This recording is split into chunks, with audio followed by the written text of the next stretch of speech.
तो नमस्ते मेरे भाइयों, कैसे हैं आप सब। एक बार फिर से आपका स्वागत है। तो आज हम बात करेंगे राजस्थान जीके की बीएसटीसी के संदर्भ में, बीएसटीसी के रिगार्डिंग। तो बीएसटीसी 2025 में 50 जो क्वेश्चंस है और 150 जो नंबर है वो राजस्थान जीके में आने वाले। तो राजस्थान जीके में ना ऑलमोस्ट क्या है, सब कंफ्यूज रहते हैं। तो सबसे पहले एक बात मैं आपको बता दूं कि बहुत से तो क्या है कि कमेंट्स में मेरे को पूछते हैं कि राजस्थान में इंपॉर्टेंट टॉपिक क्या है वो बता दो। तो देखो, राजस्थान जीके में ना इंपॉर्टेंट कुछ नहीं होता है ना, ऐसा कुछ नहीं कि वो बहुत इंपॉर्टेंट है। देखो क्या होता है कि उसका लेवल होता है कि उसका इंपॉर्टेंस लेवल इतना है या उसका इंपॉर्टेंस लेवल के कम है, ठीक है। तो मैं क्या समझाना चाह रहा हूँ, मेरे शब्दों पे ध्यान देना, वीडियो को एंड तक देखना, आपको समझ में आएगा। कोई भी टॉपिक ये नहीं होता कि वो बिल्कुल इंपॉर्टेंट नहीं है, वो इंपॉर्टेंट है, बस उसका लेवल कम है। तो हमको जीके कैसे पढ़ना है पता है, जैसे कि हम रेत में से छान छान के सोना निकाल रहे, हीरे निकाल रहे, वैसे पढ़ना है। तो हम रेत को छानेंगे ना, तो वो रेत ज़्यादा इंपॉर्टेंट नहीं होगी, पर उस रेत पर भी हमको नज़र डालनी होगी, उसको भी हमको छानना होगा, हाथ डाल के देखना होगा। तो उस रेत को भी थोड़ा थोड़ा माइंड में रखना है, और फिर जो सोना आएगा उसको तो रखना ही है। तो मैं ये कहना चाहता हूँ कि अगर आपको राजस्थान जीके पढ़नी है तो आपको उसमें इंटरेस्ट लेना होगा, उसको समझना होगा, है ना। आप ऐसे नहीं रट्ठा मार के नहीं पढ़ सकते हो। जैसे कि फॉर एग्जांपल मैं आपको सब बताऊंगा, आप वीडियो को एंड तक देखना। फॉर एग्जांपल क्या है कि जो राजस्थान जीके है, मैं जब पिछले साल लाइब्रेरी में तैयारी कर रहा था तो एक पास में एक दीदी थे, तो सुबह 1 मिनट और शाम को 1-2 मिनट हम बात करते थे कि आपने क्या पढ़ा, आजकल क्या पढ़ोगे, यूँ क्या पढ़ोगे। तो जैसे मेरे को पता लगा कि वो 2 दिन से किस में घूम रहे हैं, वाद्य यंत्र में, है ना। वो बजाने वाले नहीं होते, वाद्य यंत्र की कौन कहाँ से बजाता है ये है, उसमें ही घूम रहे। तो मैंने कहा आप इसमें इतना टाइम मत दो, इसमें इतना टाइम थोड़ी देने की बात है, ये तो मतलब आधे दिन का है, 5-6 घंटे का, इससे ज़्यादा थोड़ी है ये टॉपिक। उन्होंने कहा यार याद ही नहीं होता मेरे को, मेरे दिमाग में नहीं जाता।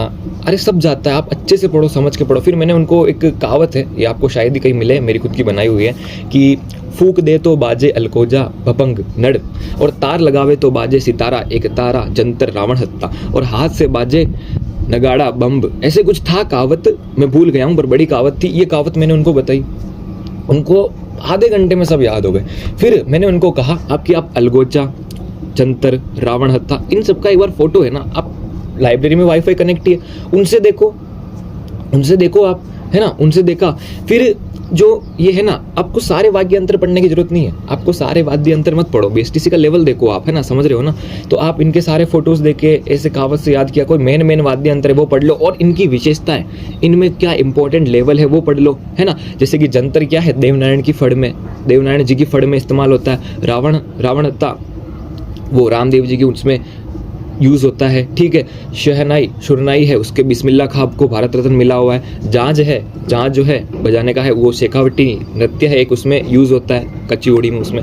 तो ये मैं कहना चाहता हूँ कि आपको इंपॉर्टेंट चीज़ें उसमें से छांटनी, और आपको कुछ समझ में नहीं आया ना, कुछ याद ना रह रहा हो, तो आप फ़ोन उठाओ ना। मेरे को क्या है, मैं जब भी जिलों के बारे में पढ़ता हूँ ना, और अभी भी किलों के बारे में मेरे को सब पता है, फिर भी क्या है, मैं पढ़ता हूँ ना, मैं अभी भी गूगल पे सर्च करता हूँ जैसलमेर का किला, फिर फोटोज़ देखता हूँ, फिर क्या उसमें अच्छे फोटोज़ देखता हूँ कि क्या है, किला कैसे बना हुआ है, किला कैसे बना हुआ। गढ़ीसर लेक आ गई, गढ़ीसर लेक जैसलमेर में, तो मेरे दिमाग में आ जाता है कि यार जैसलमेर में रेगिस्तान में लेक कैसा होगा, अमर सागर कैसा होगा जब जैसलमेर में है।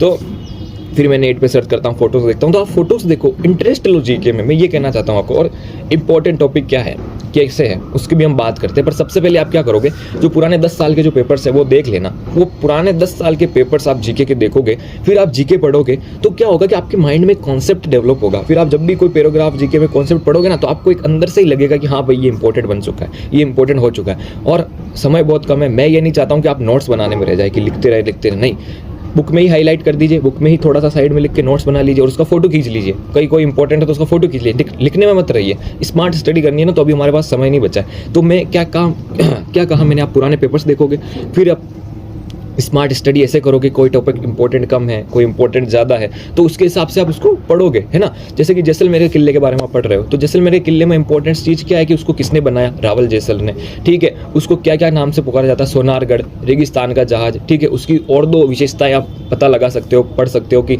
ये बिना उसके चूने के बना हुआ है ना, और ये रेगिस्तान के जहाज के समान लगता है दूर से, किसने कुछ कहा हो उसके बारे में। तो ऐसी चीज़ें आप ऐसे याद रखना, रट्ठा नहीं मानना कि आपको एग्जाम में ऑप्शंस मिलेंगे ना, तो ऑप्शंस देखते आपके माइंड में क्लिक हो जाए। तो देखो, निष्कर्ष बता रहा हूँ मैं, पुराने 10 साल के पेपर देखोगे, फिर आप जीके पढ़ोगे, और जीके जो इंपॉर्टेंट लगे ना चीज़ें वो पढ़ लो, इंपॉर्टेंट लगे उसको तो पढ़ लो, और जो इंपॉर्टेंट नहीं लगे, ठीक है ना, पुराने पेपर देखोगे आप सिलेबस के हिसाब से कि कुछ चीज़ें इंपॉर्टेंट, तो उसको छोड़ना नहीं है, उस पर भी नज़र एक बार जरूर डालनी है एक बार, है ना। उसको भी रीड जरूर करना है, क्योंकि क्या पता एग्जाम में वो आ जाए, कहीं से आप पे क्लिक हो जाए, ठीक है ना, ये करना है। और सबसे बड़ी बात है ना, जहाँ से भी कोई इंपॉर्टेंट क्वेश्चन आ रहे हो, टेलीग्राम पे, किसी यूट्यूब चैनल पे, कहीं पे भी एक्सरसाइज आ रही हो, कोई अच्छे खासे क्वेश्चन आ रहे हो, तो उन क्वेश्चंस को आप जरूर देखोगे, उन क्वेश्चंस को आप जरूर देखोगे। वहीं से बहुत सारे कॉन्सेप्ट क्लियर होंगे। और पशु परिचय का भी पेपर हुआ, कल जेल प्रेरी का भी पेपर हुआ, तो इसमें भी क्या थे, जीके के बहुत अच्छे खासे क्वेश्चंस थे, और जेल प्रेरी में रीजनिंग के भी अच्छे खासे क्वेश्चंस थे।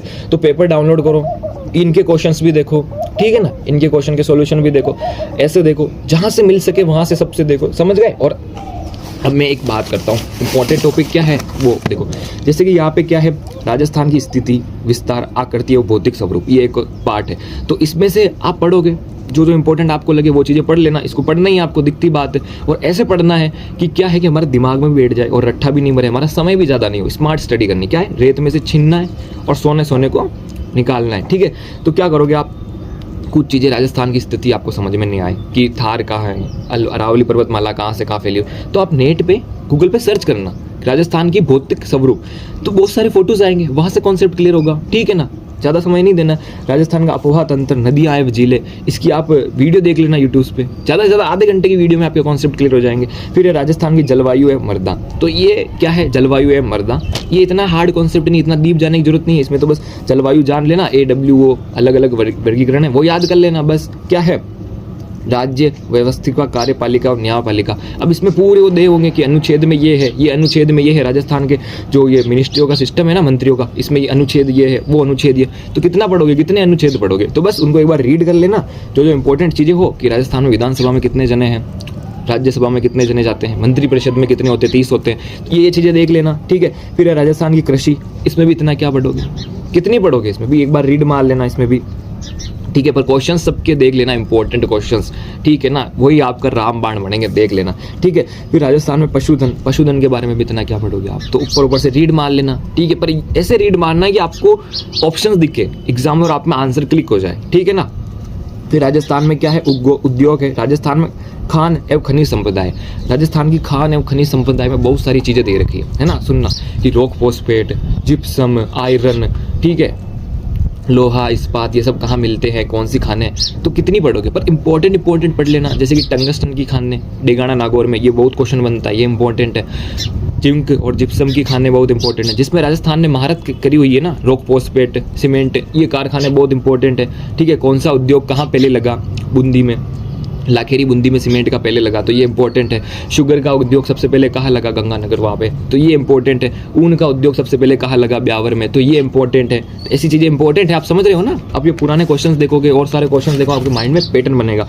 फिर यहाँ पे है राजस्थान में सूखा एवं बाढ़।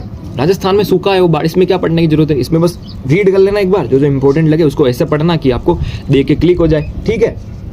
राजस्थान की जनसंख्या, इसमें आपको क्या इंपॉर्टेंट है कि कौन से जिले की जनसंख्या ज़्यादा है, कौन से की कम है, कहाँ पे क्या है कि साक्षरता ज़्यादा है, कहाँ पे साक्षरता कम है, ये चीज़ें इंपॉर्टेंट है ना।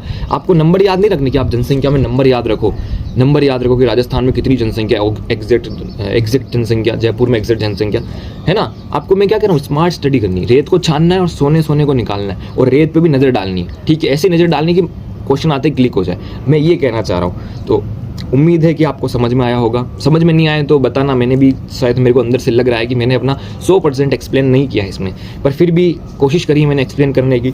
मैंने 100% एक्सप्लेन शायद नहीं किया हो, तो आप कमेंट बॉक्स में बताना कि एक्सप्लेन कहाँ गलत हुआ, क्या आपको कोई डाउट रह गया हो, तो वो भी मैं क्लियर